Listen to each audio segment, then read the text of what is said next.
Primera de Juan 2:28.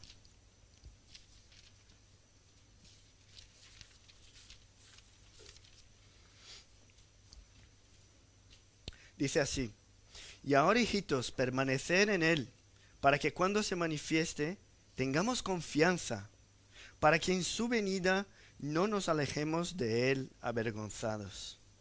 Si sabéis que él es justo, sabed también que todo el que hace justicia es nacido de él. Mirad cuál amor nos ha dado el Padre para que seamos llamados hijos de Dios. Por esto el mundo no nos conoce, porque no le conoció a él. Amados, ahora somos hijos de Dios, y aún no se ha manifestado lo que hemos de ser. Pero sabemos que cuando Él se manifieste, seremos semejantes a Él, porque le veremos tal como Él es. Y todo aquel que tiene esta esperanza en Él, se purifica a sí mismo, así como Él es puro. Todo aquel que comete pecado, infringe también la ley, pues el pecado es infracción de la ley. Y sabéis que Él apareció para quitar nuestros pecados, y no hay pecado en Él. Todo aquel que permanece en Él no peca. Todo aquel que peca no le ha visto ni le ha conocido. Hijitos, nadie os engañe. El que hace justicia es justo como Él es justo. El que practica el pecado es del diablo, porque el diablo peca desde el principio. Para esto apareció el Hijo de Dios, para deshacer las obras del diablo. Todo aquel que es nacido de Dios no practica el pecado, porque la simiente de Dios permanece en él y no puede pecar porque es nacido de Dios.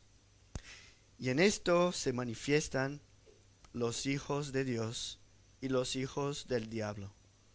Todo aquel que no hace justicia y que no ama a su hermano, no es de Dios. Si nos acordamos bien, llevamos ya algunos meses incluso, o casi un mes, no me acuerdo muy bien cuánto tiempo, estudiando la primera carta del apóstol Juan. Y el texto que nos tocó la semana pasada es el que viene justo antes de este, hablaba de la última hora. El apóstol Juan escribiendo su carta, dijo a los hermanos de su iglesia que ellos estaban en la última hora. Y para aclarar, no sé si os acordáis, esa expresión, hemos buscado en las escrituras otros textos que hablaban algo parecido, para reconocer cuál era la enseñanza, qué quería decir con eso de la última hora. ¿Por qué estamos en la última hora? Porque ya no esperamos un redentor. Él vino. Ya no esperamos realizar algo para que seamos salvos. Somos salvos por el sacrificio de este Redentor. No esperamos ninguna revelación nueva. Todo está revelado. La parte más hermosa, más completa de la revelación también nos vino por medio de Cristo. Y nosotros que esperamos el regreso de Cristo, así como ellos que estaban ahí en el primer siglo, también estamos en la última hora. Y quiero proponeros una situación ficticia. Imagínate que estás ahí en tu casa, tranquilo, y has hecho ahí unas analíticas, ya están con tu médico, y tu médico te llama y te dice, yo, señorita Rebeca, tienes como mucho 1 hora de vida. Veo tus analíticas y no hay más. Tienes una noticia muy triste y no hay más que 1 hora. ¿Qué harías en 1 hora? Nosotros que tenemos familiares muy lejos podríamos pensar, uy, me gustaría ver a mi papá, a mi mamá, pero ya no hay tiempo. Ni que ellos vengan, ni que nosotros vayamos a ellos. Podríamos pensar en un viaje, pero tampoco hay tiempo. Es solo una hora. Y cuando pensamos de esa manera, vemos que la urgencia es tan grande que lo único que nos queda es pensar en lo que viene después. Pensar en la eternidad. Por eso es importante el término, la expresión última hora. No hay más. No hay más nada que pensar. Y a veces pensamos que hablar de los fines de los tiempos es hablar de las diferentes teorías, ¿no?, que tenemos, con detalles de cómo va a ser y de situaciones que van a pasar en el futuro, y no lo es. Cada vez que comprendemos dónde estamos y hacia dónde vamos, organizamos mejor nuestra forma de pensar y de actuar. Hablando a los niños, los pequeñitos que están aquí, me están escuchando. Hay algunos adolescentes. Sois muy jóvenes para pensar que vais a recibir una llamada que os queda solamente una hora. Pues podemos pensar de una siguiente manera. Imagínate que tus padres se van a un paseo o a una comida y tú te quedas solo o sola en casa. Y tienes ahí tus tareas que hacer en la casa, pero no vas a tardar más que 20 minutos para cumplir todo lo que tienes que hacer. Y tus padres van a tardar 4 horas en volver. Si eres un niño como yo he sido, pues ¿qué vas a hacer? Pues jugar a la Play, con las muñecas, con lo que sea. Y cuando te quedas como mucho 30 minutos, pues vas a salir pitando y hacer todo lo que tienes que hacer.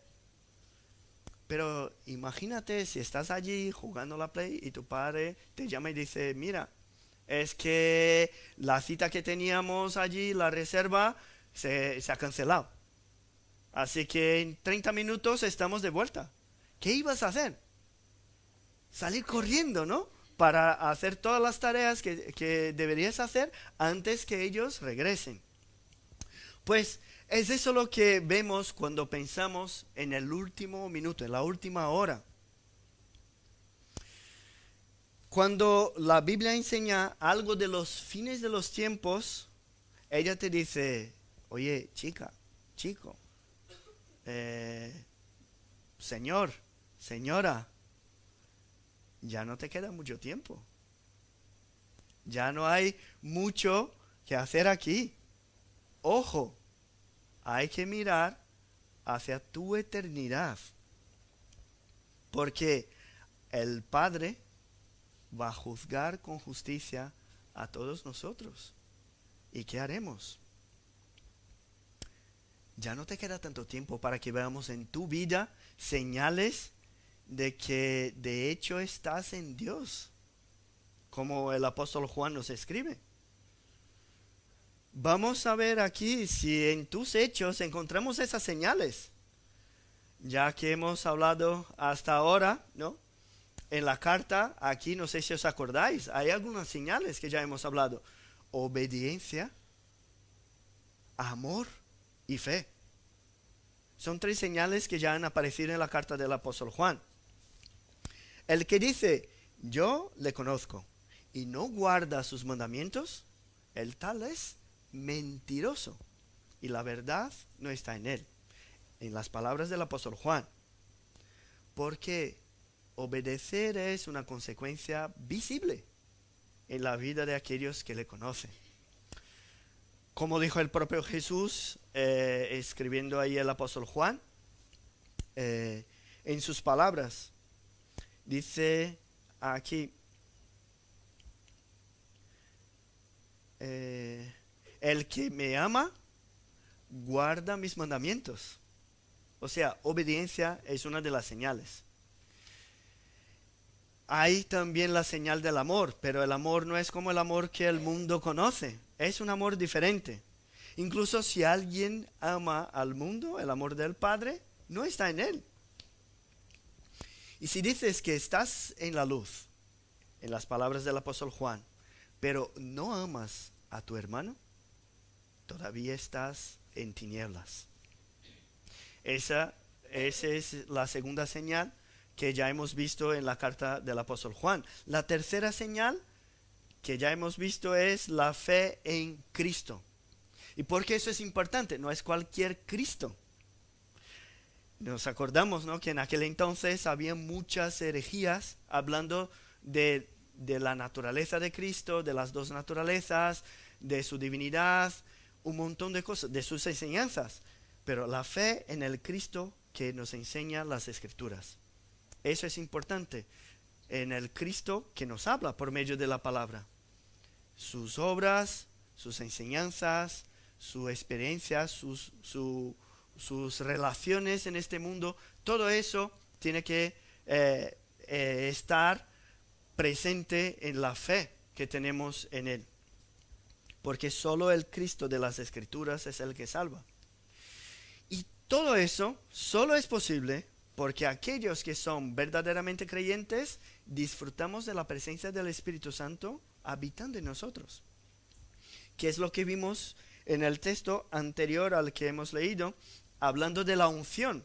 O sea, la presencia de Dios en nosotros nos ayuda a reconocer todas estas verdades y nos capacita a vivir de manera coherente a ellas.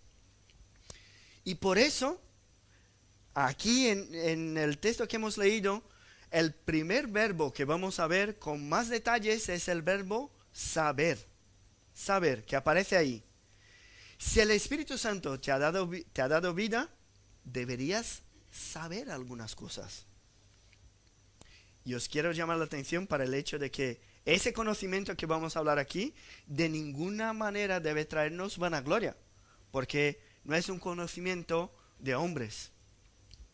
Entonces dice aquí el versículo 5: y sabéis que Él apareció para quitar nuestros pecados, y no hay pecado en Él. Aquí el conocimiento está en algo del pasado. Él apareció.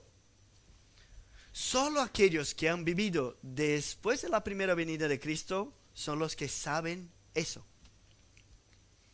Esa frase, por mucho que los profetas y los apóstoles y los padres de la fe eran buenos creyentes, esa frase no se aplica a ellos. Abraham no podía decir que sabía que ella había aparecido. Isaac, Jacob, Noé, Sansón, el rey David tampoco. ¿Por qué? Ellos no han conocido esa historia, porque vivieron antes de la primera venida de Cristo. Nosotros, sin embargo, sabemos que Jesús existió en la historia. Juan y los primeros lectores de esa carta incluso convivían con gente que había estado con Cristo. El apóstol Juan incluso había estado con él. Y entonces la historia, sabemos que incluso la historia de la humanidad ha cambiado por la venida de Cristo. Hoy estamos en el año 2025 después de Cristo. Él apareció en la historia. El anuncio del apóstol Juan habla de la venida también. La parusía, que es una palabra que aparece muchas veces en el Nuevo Testamento, a veces para hablar de la venida de una persona, cualquiera, otras hablando de la encarnación de Cristo, otras hablando de la llegada del día del Señor, incluso para hablar de la venida del inicuo, utiliza la misma palabra, pero la mayoría de las veces la palabra parusía aparece para describir la llegada del Hijo del Hombre, la llegada del Señor Jesucristo. Y si empezamos a comprender el argumento del apóstol Juan, es que Cristo vivió entre nosotros. Él vino, apareció. Y por eso estamos en la última hora. Todo se ha cumplido en Él. La salvación del pueblo de Dios se ha manifestado en la historia. Y nosotros somos privilegiados por vivir la historia después de Cristo. Somos bendecidos por reconocer que en la historia ya ha estado nuestro Salvador. Dice el mismo apóstol Juan en su evangelio: a Dios nadie le vio jamás. El unigénito Hijo que está en el seno del Padre, Él se ha dado a conocer. Él apareció y se dio a conocer con un propósito. El propósito de Cristo no es simplemente histórico, ni mucho menos político. Él vino con el propósito espiritual. Dice ahí el texto: vino para quitar nuestros pecados. Y por el hecho de ser el reto de su venida, cuando Juan el Bautista le vio, ¿qué dijo? He aquí el Cordero de Dios que quita el pecado del mundo. Qué maravilla reconocer en la venida de Cristo la posibilidad para que todos aquellos que creen en Él sean simplemente liberados, limpiados de todos los pecados. Y ahora nosotros podemos decir: sabemos que Él apareció para quitar nuestros pecados. Pero nosotros creyentes sabemos también que se manifestará. Es lo que dice el versículo 2. Dice ahí en su segunda parte: pero sabemos que cuando Él se manifieste, seremos semejantes a Él, porque le veremos tal como Él es. Y nosotros que ya conocemos las Escrituras, sabemos que hay tantas promesas hablando de la venida de Cristo. Sabemos que hay promesas diciendo que Él vendrá, volverá para rescatar su iglesia. Incluso el tema de su venida está desde el texto que vimos la semana pasada. El apóstol Juan habló y nos dijo que hay señales que se acerca a su venida. Dice ahí el versículo 28 incluso: cuando Él se manifieste, o sea, no es si se manifestará, si se manifiesta, sino cuándo lo hará. Su segunda venida no es una posibilidad, no, es una realidad tan real como la primera venida. Y si de hecho somos habitados por el Espíritu Santo, cuando miramos hacia el pasado, sabemos que Él vino, y cuando miramos hacia el futuro, sabemos también que Él vendrá. Y si sabes eso, formas parte de aquellos que han nacido de Dios. Eres un hijo de Dios y no un hijo del diablo. Y cada una de esas características, de estos verbos que vamos a ver, en realidad nos ayudan a aclarar eso. Si soy hijo de Dios o hijo del diablo, hay dos opciones. Los que somos hijos sabemos que Él se manifestó, que se manifestará. La promesa para nosotros que sabemos eso es que seremos semejantes a Él, porque le veremos tal como Él es. Qué maravilla pensar en eso. ¿Cuántos años tiene el más joven aquí entre nosotros? A lo mejor 7, 8 años. Pues si vamos a llegar a los 90, como mucho, en 80 años, ninguno de nosotros ya estaremos aquí. Ninguno. Ya no estaremos. Yo que tengo 42, me queda menos. ¿No, Sebastián?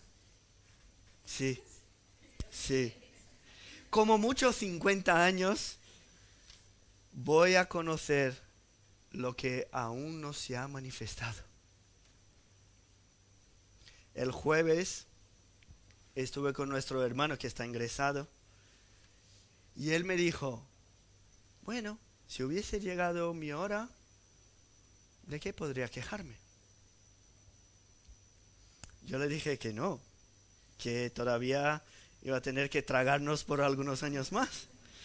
Pero ¿no es maravilloso saber que se acerca la hora cuando nos encontraremos con Cristo cara a cara.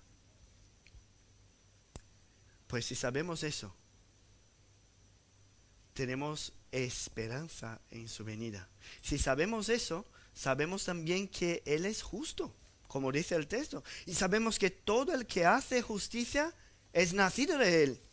El apóstol Juan no permite que sus lectores se queden con una idea teórica del Evangelio como si fuera solo un conocimiento más. El conocimiento de Dios debe generar cambios en nosotros que todavía estamos aquí en este mundo. Por eso hay señales en la vida del creyente como obediencia, como el amor al hermano. Y estas son señales de que hemos recibido vida en Cristo. Y hacer la justicia también es una consecuencia práctica que se reconoce en la vida de aquellos que han nacido de Él. Vamos a abrir ahí nuestras Biblias en el Evangelio de Juan, capítulo 1, versículos 12 y 13.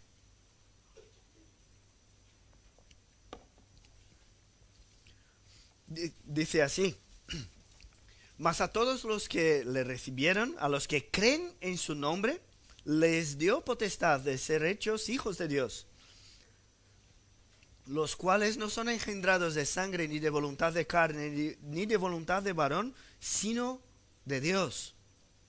Mis hermanos, el nuevo nacimiento está para todos aquellos que le recibieron, los que creen en su nombre. Estos ahora son hechos hijos de Dios, han nacido de Él. Y por eso Jesús, allí en el Evangelio de Juan, contesta a Nicodemo diciendo que lo que es nacido de carne, carne es. Lo que es nacido del Espíritu, Espíritu es. Y por eso la forma como vive uno, sus prioridades, revelan qué es lo que cree.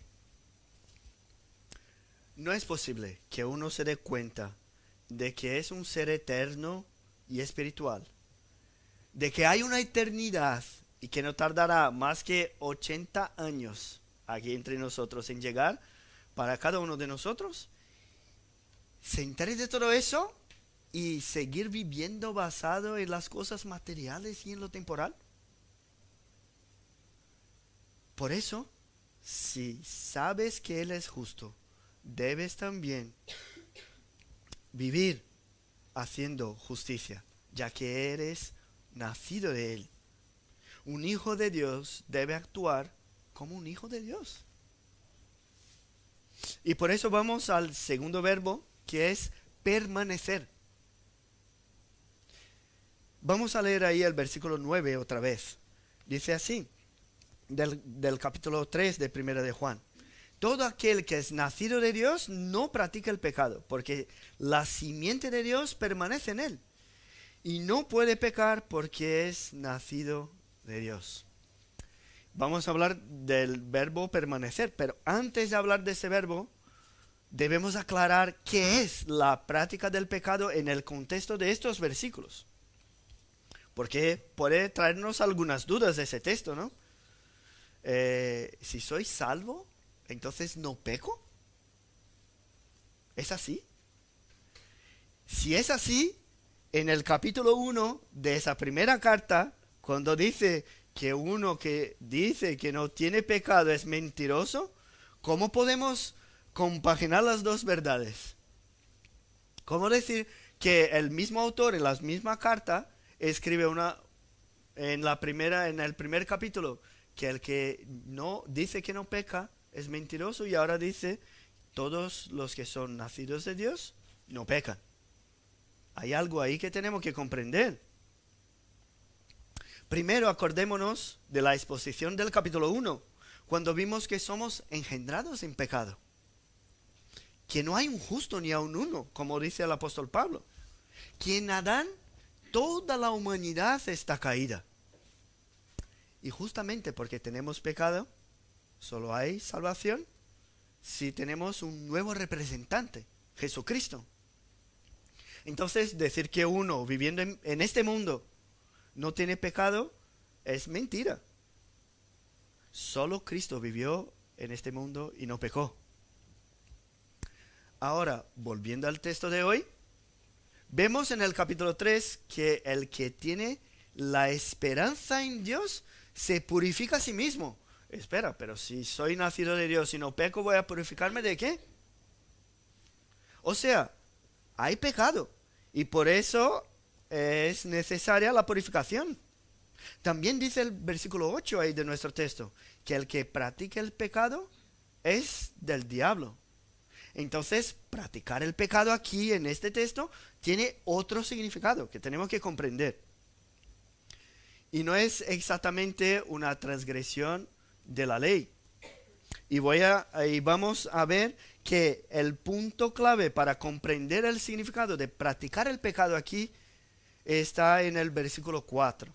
Dice, todo aquel que comete pecado infringe la ley, pues el pecado es infracción de la ley. Y ahora es algo muy teórico, pero necesito mucho vuestra atención para que podamos comprender lo que quiere decir el apóstol Juan. La palabra griega que aparece aquí, que fue traducida a infracción de la ley, es anomía. Y esa palabra no aparece en ningún versículo más en las cartas del apóstol Juan, ni tampoco en el Evangelio. Pero sí aparece en el Evangelio según Mateo y en Romanos también. Y allí la traducción de esa palabra fue iniquidad o maldad. Y si la traducimos literalmente, nuestra profe que está allí detrás, la expresión, ¿no? La partícula a de negación, no, y nomos de ley. Por eso el apóstol Juan decide aquí aclarar que el que practica el pecado actúa en oposición a la ley, actúa en rebelión a la ley. Por eso traducir para infracción de la ley a veces nos deja con algunas dudas. Por eso el que actúa en oposición a la ley es del diablo. Y por esa misma razón los que permanecen en Dios no actúan en oposición a la ley. ¿Pecamos? Sí, pecamos. Pecamos porque somos débiles, todavía el pecado influye en nuestras decisiones, en nuestras actitudes. Pero ¿seguimos pecando y buscamos oponernos a la ley de Dios? Eso no. Eso no. Por eso en el versículo 6 dice que todo aquel que permanece en él no peca, o sea, no actúa constantemente en oposición, en rebelión a la ley.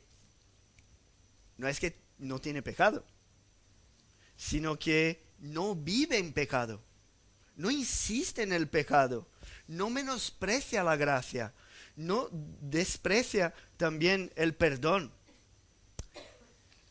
Porque el que hace eso es del diablo. Y allí está la diferencia entre aquellos que son hijos de Dios y los que son hijos del diablo. El hijo del diablo no es que actúa inocentemente y por eso rompe la ley, pobrecito. No. El apóstol Pablo, en el primer capítulo de su carta a los Romanos, nos dice que conocen a Dios. Porque los atributos de Dios, su poder y deidad, son claramente visibles desde la creación, siendo entendidas por medio de las cosas hechas, de modo que no tienen excusa. Actúan no por desconocimiento, actúan en pecado por rebelión a Dios. Y allí vemos la importancia de la orden que encontramos aquí en el versículo 28. Después de hablar de los anticristos, después de hablar de los que niegan al Hijo y tampoco tienen al Padre, habla del contraste de toda esa negación que hay en los anticristos y el conocimiento que hay por medio de la unción del Espíritu Santo en aquellos que son habitados por Él. Después de hacer todo eso y decir que estamos en la última hora, vemos la exhortación en amor que hace el apóstol. Dice así: y ahora, hijitos, permaneced en él, para que cuando se manifieste, nosotros tengamos confianza, para que en su venida no nos alejemos de él avergonzados. Mi hermano, si la simiente de Dios permanece en ti, entonces el fruto de esa simiente es que permanezcas en él. Todo aquel que permanece en él no peca, no se opone en rebelión a él, no actúa insistentemente en contra de su ley. Por eso la conclusión es lógica. El versículo 10 aquí nos deja muy claro cuando rescata las dos ideas que aparecieron antes en la carta. La primera, todo aquel que hace justicia, o en otras palabras, el que hace la voluntad de Dios. Todos estos, el que obedece es de Dios, y el que no obedece no es de Dios. Y la segunda, que rescata aquí, dice que todo aquel que no ama a su hermano, rescatando aquí la idea que aparece antes del que aborrece a su hermano, está en tinieblas, este no es de Dios. Y así es, tinieblas o luz. O estamos con el Padre, o estamos con el mundo. O somos hijos de Dios, o hijos del diablo. Y para que tengas paz en tu corazón, para que tengas confianza, para que no te alejes avergonzado cuando Cristo venga, permanece en Él. Yo no sé cuáles son tus luchas en contra de tus pecados, pero si eres creyente, seguramente estás luchando en contra de tus deseos carnales, en contra de las tentaciones del mundo y en contra del maligno. Porque si te miras, si te ves fenomenal, estupendo, sin necesidad de arrepentimiento, si te advierten de tus pecados y lo que haces es contestar diciendo que lo que aquellos que te están exhortando, eso sí es lo que están equivocados, mucho cuidado, muchísimo cuidado, porque eso suena a anomía, a rebelión, a iniquidad, a hijos del diablo. Así que si eres creyente, sabes que Jesús vino, sabes también que vendrá otra vez, sabes que es justo, y los que están en Él hacen justicia. Si Él permanece en ti, pues seguramente tú también permanecerás en Él. Y por el hecho de permanecer en Él, es que vemos en tu vida el celo por la ley de Dios, tu deseo en obedecer a Dios. Vemos en tu vida el amor que tienes por el hermano. Y el secreto de todo eso está en algo que pasó en algún momento de tu vida. No sé cuándo, pero seguramente si estás en Él, hay alguna cosa que te pasó allí y que seguramente pasa cada día de tu vida. Algún momento de tu vida has mirado a Cristo. Y el tercer y último verbo es mirar. Y niños y adolescentes, miradme un poquito. Bien. ¿Os acordáis de la historia ficticia, ¿no?, que os he contado al principio del sermón? De tus padres saliendo de casa y ahí tú con ganas de hacer todas las tareas porque van a volver pronto. Pues ahora voy a cambiar un poco la historia. Tus padres salieron, pero antes de salir te dejaron todos los materiales que necesitas para hacer tus tareas. Tus padres te han enseñado todo lo que debes hacer. Y más, tus padres te han dejado a alguien para ayudarte en todo lo que tienes que hacer. Y hay un detalle de esas tareas, no son aburridas como las tareas que tenemos que hacer en nuestra casa. Hay un detalle. Todo eso que tus padres te piden, cuando empiezas a hacer, encuentras gozo, alegría. Es algo divertido, es muy bueno. Nos da ganas de hacer cada vez más. Ahora, si las tareas son así, si nuestros padres son tan buenos, ¿nos parece que esa nueva situación sería incluso un disparate total dejar de obedecer a tus padres? Pues si las tareas están muy bien, si nos encanta, si tenemos ayuda, si tenemos todos los materiales, y Él se alegrará en ver que estamos haciendo todo eso. Pues es así que encontramos la venida de Cristo. Por medio de un contexto de la venida de Cristo, de los últimos tiempos, de anticristos, de órdenes para permanecer y todo eso, lo que estamos mirando en este texto, hay una pausa que encontramos aquí entre el versículo 1 y 3. Eso es como algo especial en medio a todos esos versículos. Y esa pausa empieza con una orden. Y no es una orden de cualquier tarea o una exhortación, algo aburrido, nada de eso. Él nos ordena que miremos.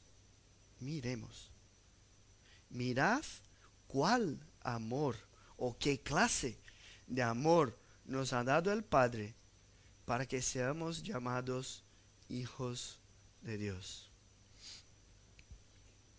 Esa es una pausa en medio de toda esa situación.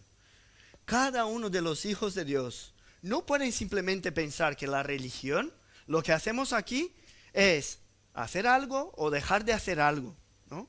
Si no hago soy castigado, si hago soy recompensado. Niños, cuando pensamos en lo que Dios quiere que nosotros hagamos, no podemos pensar como las tareas aburridas de nuestra casa. No podemos pensar con algo que no nos apetece hacer. No podemos pensar como algo difícil. Con Dios es diferente. Él nos da vida cuando nos abre los ojos a la verdad. Y esa nueva vida la tenemos para hacer la voluntad de Él, la voluntad de Dios. Y es Él mismo que nos capacita en cada una de las tareas que tenemos que hacer. Él está con nosotros, nos acompaña. Y sabemos que no hay nada que podemos hacer para conquistar esa salvación. Porque dice el texto, todo empieza en la voluntad de Dios en salvarnos. Dice ahí, el Padre nos ha dado amor. Dice más, ¿cuál amor? O sea, ¿qué clase de amor es este? ¿Cuán grande amor es este que nos dio el Padre para que seamos llamados hijos suyos? El Evangelio es la noticia más maravillosa que uno puede recibir. El apóstol Pablo, cuando escribió a los de Éfeso, describe su oración allí. Y en su oración estaba una petición a Dios. Él pedía a Dios que ellos comprendiesen el amor de Cristo, que excede todo conocimiento. Y si ellos conociesen el amor de Cristo, ellos serían llenos de toda plenitud de Dios. Solo tenemos que mirar. ¿Y cómo el mundo va a conocer ese amor que está en nosotros? Imposible, porque ellos no conocen al Padre. ¿Cómo van a conocer ese amor? No hay formas. Si tú reconoces ese amor que has recibido de Dios para que seas llamado hijo de Él, míralo atentamente. Si hoy te estás quejando de la vida y eres un creyente, mira el tamaño del amor que Dios te ha dado para que seas llamado hijo suyo.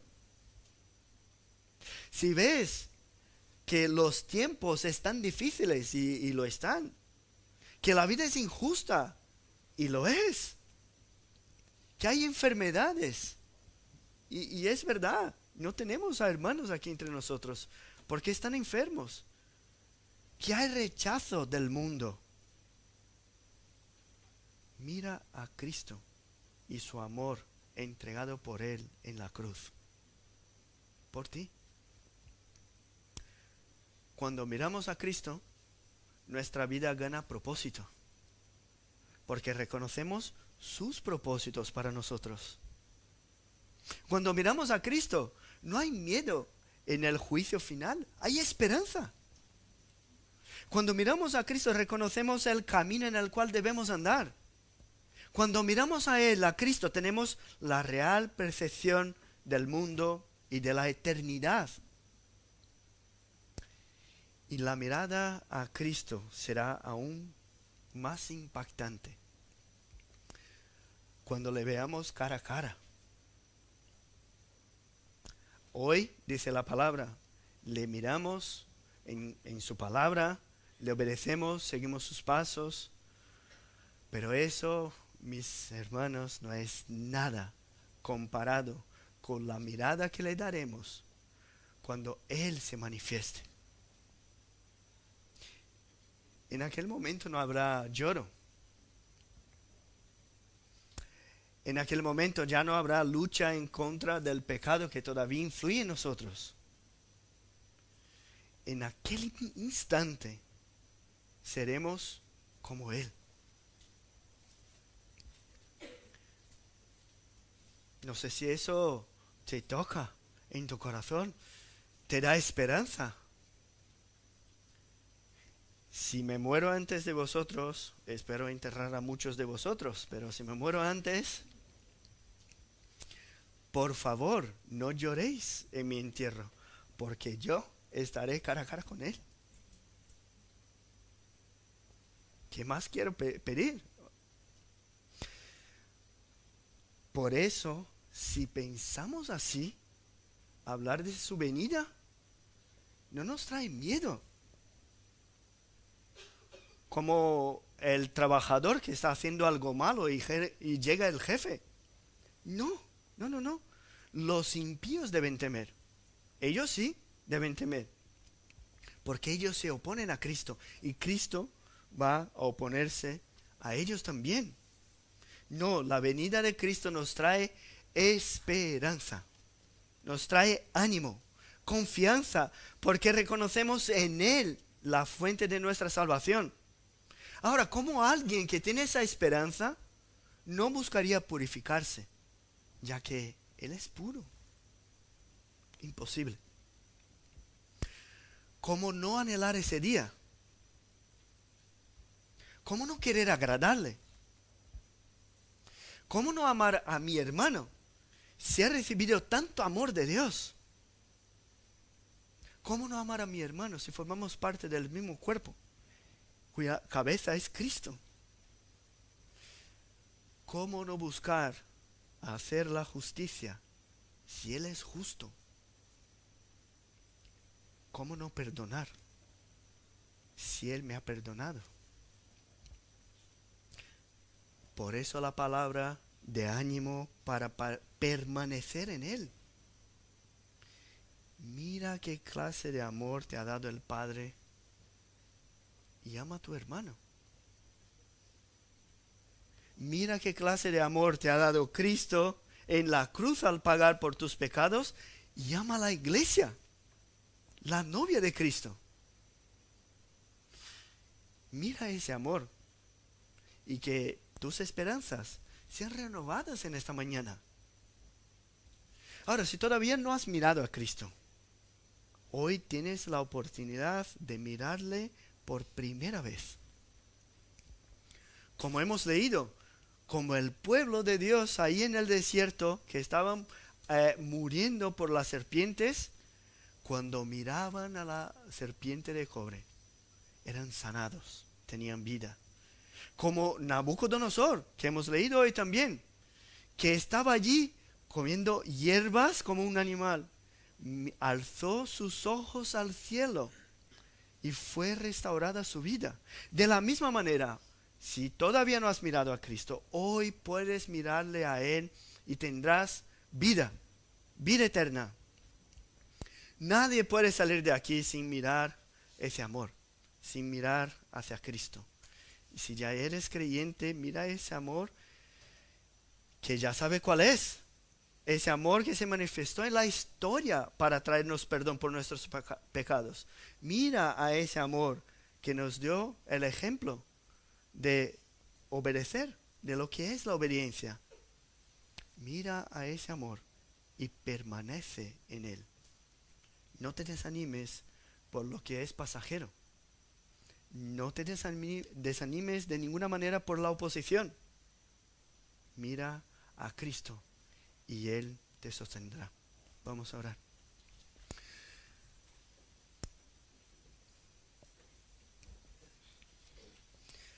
Gracias, Padre, porque tú nos das tu Santo Espíritu y por medio de Él tú nos abres los ojos para que podamos ver cuán maravillosa es tu santa ley, cuán maravilloso eres. Tú nos haces ver el perdón que tenemos en Cristo, el amor que hemos recibido en Él. Danos, Padre, hoy, en esta mañana, confianza y esperanza para anhelar la segunda venida de Cristo. Y que esa esperanza cambie las prioridades de nuestra vida, para que no seamos como niños fluctuantes, sino que vivamos en obediencia a tu palabra. Danos, Padre, ese conocimiento que viene solamente de ti, el que no podemos encontrar en los libros, en las palabras, no podemos encontrar por nuestro razonamiento. Dependemos de tu Santo Espíritu. Ábranos, Padre, los ojos para que podamos verte. Y que nuestros ojos se queden siempre mirando hacia Cristo, hacia su cruz, hacia el sacrificio hecho en la cruz por nosotros. Danos, Padre, fuerzas para que podamos permanecer en tu palabra, permanecer en ti, y que eso sea perceptible a los demás que están alrededor de nosotros. Bendice a cada uno de nosotros aquí en esta mañana, Padre. En el nombre de Jesús que pedimos. Amén.